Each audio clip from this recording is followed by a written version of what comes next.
Hey, how's it going, everybody? My name is Daniel Lewis. I am content creator at iamdaniel.ca. And today I have another special video for you. 5 signs that prove you need to rebrand right away. So if this sounds like something you're interested in, then stick around and don't forget to hit that like button, subscribe to the channel, and turn on your notifications so you never miss when I post a video. I'm not gonna waste any time. I'm gonna get straight into it, and that magic starts right now.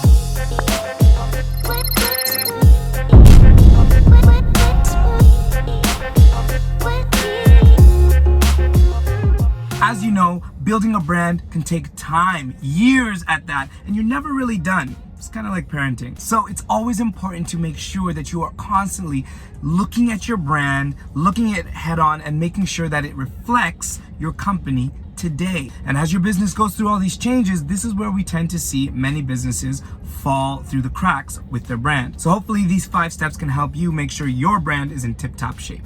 Let's get started. Number 1. Your brand name no longer reflects what you sell. Perhaps when you started your company, you were focused on one single niche product like, I don't know, tea. However, over time, you started to take on new products or services as you started to cater to your different customers' needs. So you got into coffee, you got into chocolate, you got into all kinds of baked pastries, and so on and so forth. Very common for a business to evolve over time. As their customers' demands and needs change, the business will often change their products and services as well. So what happens to your brand during this transition process? In many cases, nothing at all. And that's where it gets tricky. Your brand is the final conclusion that customers make about your business. If customers are confused or uncertain about your brand, then that's a clear indication that it's time to rebrand right away. Let's take, for example, my own company. I started a tea company with my wife 10 plus years ago called Tea by Daniel, specializing in selling premium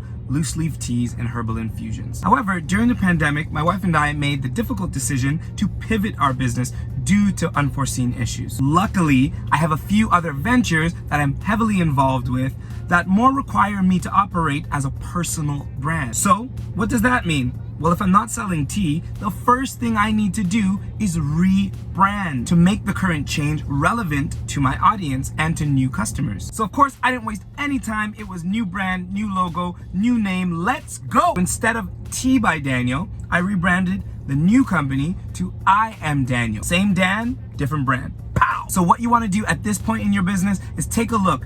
How relevant is today's information that you can find on your website, in your pamphlets, in all of your marketing materials? How relevant is it with what you're selling today? And if it requires change, it's time to make those changes today. If you need more convincing of how important it is to make sure your brand name reflects your current business, just remember, Google's first name was Backrub. Number 2, you have no brand identity. My wife is currently reading a thought-provoking book created for writers called Everybody Writes by Anne Handley. And in this book, the author gives an amazing tool that can be super useful for us to use as an evaluation tool when looking at our brand identity. She said if you were to remove all the images, logos, and product names off of your website, would your customers still know it's you? Yikes! That's a real eye-opener, because basically what she's saying is the way that we write, the sound of our words, the copy, and everything that can be found on our website should be able to point or give our customers a hint towards our brand. That's some serious brand identity. When it comes to photos that you post, is there a certain feel to your photos, or a filter, or a way that you like to style the images in your photos? All of these are very, very integral to creating your brand identity and making something feel consistent with your clients. If you don't have that feel, that overall consistent feel, then you might need to rebrand and find your brand identity. Remember this, that a weak brand identity is like having a blurry photo on your driver's license. We don't know if it's you. Number 3, you have outgrown your brand. This one is another biggie when it comes to rebranding. Brands are often birthed out of your own passions, likes, interests, and personality. And although this is a recipe for an authentic brand, unfortunately, all of these things change as we change. When I started my company, I was young, excited. I loved to wear costumes, dress up, and wear bow ties as a way of promoting myself. And because of my interest, this started to be a huge buzz for our business as I would run around in Buzz Lightyear, Buzz Didn't plan that. As I would run around at the farmer's market dressed up as Buzz Lightyear and the Flash and Popeye. I even delivered keynote presentations dressed up as Super Mario. P.S. I actually enjoyed it. And the bow tie was actually a part of our logo and our product mix. However, 10 years later, I'm a different person today than I was back then. Still young, I'm still excited, not so much into the costumes as I once was. No promise though. And bow ties are more of an occasional fashion piece rather than an everyday style. This meant the logo had to change, the website had to change, the brand color palette had to change, and the overall brand had to better reflect who I am today. Needless to say, you might have outgrown different aspects of your brand, but don't see this as a bad thing. See it as a brand thing. That was good.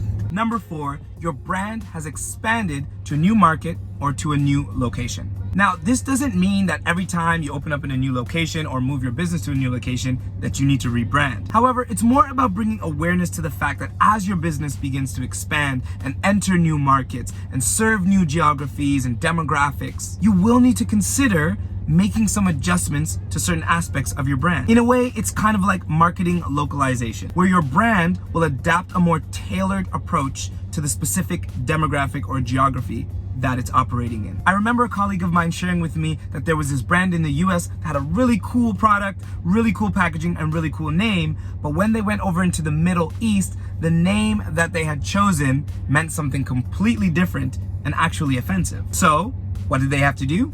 Change the name. Definitely something you want to keep in mind, especially if you're looking to expand into international market. You want to position your brand in a way that it can easily scale with minimal setbacks, mitigate the risk, make the changes sooner rather than later because it will cost you a lot less. A year ago, I was in talks with one of the senior buyers for Winners, Marshalls, and HomeSense as they were considering carrying my tea products. But the conversation took a completely different turn when they told me that I needed to have French translation on my product label. Fail. The product buyer informed me that in order to get a complete distribution rollout amongst their stores in North America, I was going to need to comply with these product label requirements. Of course, changes like that cost a pretty penny. So the deal didn't go through. I learned a valuable lesson and now I'm sharing it with you. Would you look at that? That's why you should totally like, subscribe, and turn on the notifications so you never miss when I post a video like this. Plug! All in all, it's better to think of these things earlier rather than later. Number 5, it's more like 20 or 25, but you get the point. Number 5, you're constantly defending your brand intentions. Unfortunately, sometimes your brand is completely out of your hands. Reference back to the point that I made earlier in this video.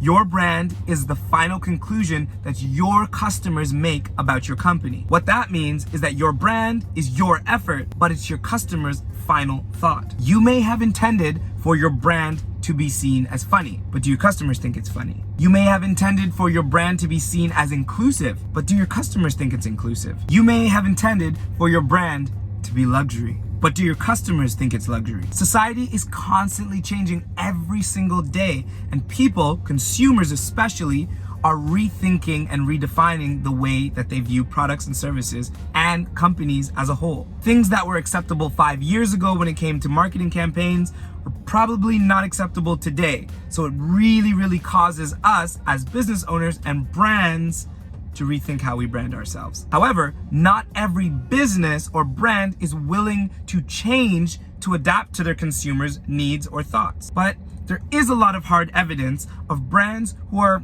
unwilling to adapt to the times eventually going under as they experience decline in sales, decline in interest, or consumers just become disengaged. So there you have it, folks. 5 signs that you need to rebrand right away. I really hope that you found some value from these 5 tips and that you could take another look at your brand and see if it does need some changes. If you did enjoy this video, found it valuable, or you'd like to see me in a costume, I gotta watch what I say.